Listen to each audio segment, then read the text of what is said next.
इस business community को क्योंकि हम कंस्ट्रक्शन से रिलेटेड हैं, मेंबर होते हैं हम उसके। हम कल से जो आपने ये सारा तमाशा देखा, जिस तरीके से रवैया हम जैसे कारोबारी लोगों के साथ, बिज़नेसमैन के साथ, जो कि हम अपने आप को कल तक ये कहते थे कि हम कराची की मईशत को चलाने वाले, इस हब को चलाने वाले, जो हम कोई कहता है 65%, 68%, 70%, मैं कहता हूँ चले 60%, जो एक हम रेवेन्यू जनरेट करके, और हम सब वाइट कॉलर लोग हैं, हम कारोबारी लोग हैं, हम कोई दहशतगर्द नहीं हैं, हम कोई ऐसा फसाद नहीं चाहते थे। हम सिर्फ अपने प्रोटेस्ट के लिए कल आए थे, जिस पर इन्होंने जो रवैया अख्तियार किया हमारे साथ ज़ालिमाना, इंदुनाक वाक़या, जिस पे लाठियाँ बरसाई गई हमारे लीडर, हमारे चेयरमैन मोहसिन शेखानी के ऊपर। कि देखें, किसी को भी राइट नहीं है इस चीज़ का कि प्रोटेस्ट के दौरान निहत्ते लोगों के ऊपर डंडे बरसाए या उसके ऊपर जो है ना रबड़ की गोलियां चलाएं या शेलिंग किया जाए। हम तो निहत्ते लोग थे, बहरहाल उन्होंने किया।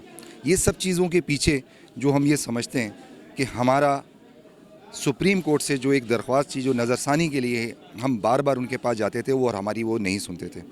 तो हमने रिक्वेस्टें की, आज भी हम रिक्वेस्ट मूड में, हम कोई वो ऑर्डरिंग मोड में, हम रिक्वेस्टिंग मोड में।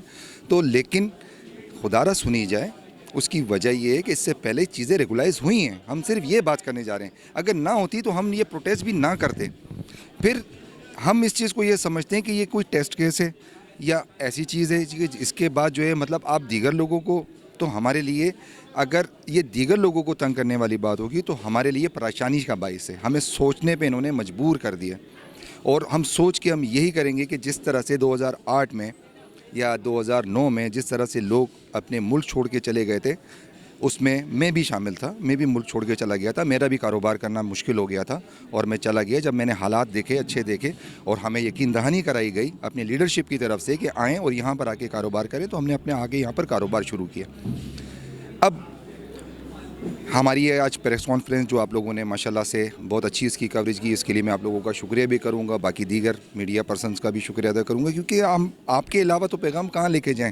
आप लोगों के ज़रिए ईमानों में जाएगा, सेनेट में जाएगा, प्रेसिडेंट हाउस में जाएगा, हमारे आर्मी चीफ़ के पास जाएगा, हमारे सुप्रीम कोर्ट के चीफ़ साहब जस्टिस गुलजार अहमद साहब के पास जाएगा। तो खुदारा इसके ऊपर नज़रसानी करें, इसके ऊपर लार्जर बैंड तश्कील दें, इसको जो है ना आप एक कोई रिवाइव में डाल दें, इसको कुछ भी करके सब कुछ हो सकता है अभी भी। यानी आप बंद गली में हमें ना खड़ा करें, जो कि हमारे लिए बहुत दुश्वारी हो जाएगी। तो मैं आपकी मीडिया के तवस्सुल से कहूँगा कि हमारा ये मैसेज आप ये आगे ऐवानों तक पहुँचाएँ, उन इदारों तक पहुँचाएँ जो कि ये चीज़ें देख भी रहे हैं। अगर वो हमारे किसी भी चेयरमैन के साथ या हमारे लीडर के साथ कांटेक्ट करके उसका अगर उनके पास कोई हाल है तो वो भी बता दें, हम सुनने के लिए तैयार हैं।